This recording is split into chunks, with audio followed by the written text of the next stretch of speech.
వేదికను అలంకరించిన రాష్ట్ర ముఖ్యమంత్రి వర్యులు శ్రీ రేవంత్ రెడ్డి గారికి, అలాగే పార్లమెంట్ సభ్యులు విశ్వేశ్వర్ రెడ్డి గారికి, అలాగే మా గ్లోబల్ స్టార్ రామ్ చరణ్ గారికి, మన విజయ్ దేవరకొండ గారికి, అలాగే డీజీపీ జితేంద్ర గారికి అండ్ డిపార్ట్మెంట్ అండ్ పెద్దలందరికీ, మంత్రివర్యులు గారికి, అందరికీ మీ అందరికీ గుడ్ ఈవినింగ్.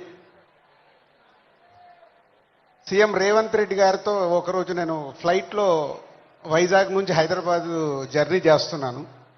ఆ రోజు ఎందుకో రేవంత్ రెడ్డి గారు నాతో ఒక మాట చెప్పారు, తెలంగాణ రాష్ట్రంలో డ్రగ్స్ లేకుండా చేయాలి అని. ఇది దాదాపు ఒక 9 months బ్యాక్ జరిగిన సంఘటన. అంటే సీఎం గారికి ఆ రోజు చాలా డీటెయిల్గా, అంటే చిన్నపిల్లల వరకు ఈ డ్రగ్స్ వెళ్ళడం వల్ల మన ఫ్యూచర్ ఎలా ఉండబోతుంది, దాన్ని నిర్మూలించాలంటే అందరం కంకణం కట్టుకోవాలని ఆ రోజు చెప్పడం జరిగింది. ఈరోజు నేను ఈ కార్యక్రమంలో పాల్గొన్నందుకు నా వంతుగా నేను ఓట్ తీసుకుంటున్నాను. నేను కానీ, నా కుటుంబ సభ్యులు కానీ, నా స్నేహితులు కానీ, నాకు తెలిసిన వారు ఎవరు కానీ డ్రగ్స్ తీసుకోకుండా నేను చేయగలుగుతాను. అలాగే నాలాగే మీరు అందరు ఓట్ తీసుకుంటే ప్రతి కుటుంబంలో, మన తెలంగాణ రాష్ట్రం మొత్తం డ్రగ్స్ లేకుండా చేయగలుగుతాం. రెడీయా మీరు?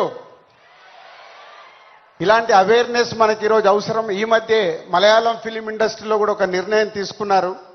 ఆ ఇండస్ట్రీలో ఎవరన్నా డ్రగ్స్ తీసుకున్నట్టు తెలిస్తే ఆ సినిమా ఇండస్ట్రీ, మలయాళం ఇండస్ట్రీ నుంచి బహిష్కరిస్తామని, అలాగే తెలంగాణ ఎఫ్డీసీ నుంచి తెలుగు చలనచిత్రం కూడా నేను కోరుకునేది ఒకటే, అలాంటి ఫిలిం ఇండస్ట్రీలో ఎలాంటిదైనా జరిగిందని తెలిస్తే వాళ్ళని నిర్మూలించినప్పుడు, వాళ్ళని నిషేధించినప్పుడు సొసైటీకి, సినిమా ఇండస్ట్రీ నుంచి కూడా ఒక మెసేజ్ వెళ్తుంది.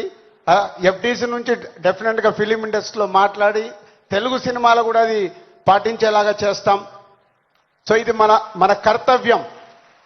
మన అందరం ఓట్ తీసుకొని చేయగలిగినప్పుడు సీఎం గారు కోరుకుంటున్నట్టుగా, డిపార్ట్మెంట్ కోరుకుంటున్నట్టుగా ముందు మన రాష్ట్రాన్ని డ్రగ్స్ లేని రాష్ట్రంగా చేయగలుగుతాం. Thank you.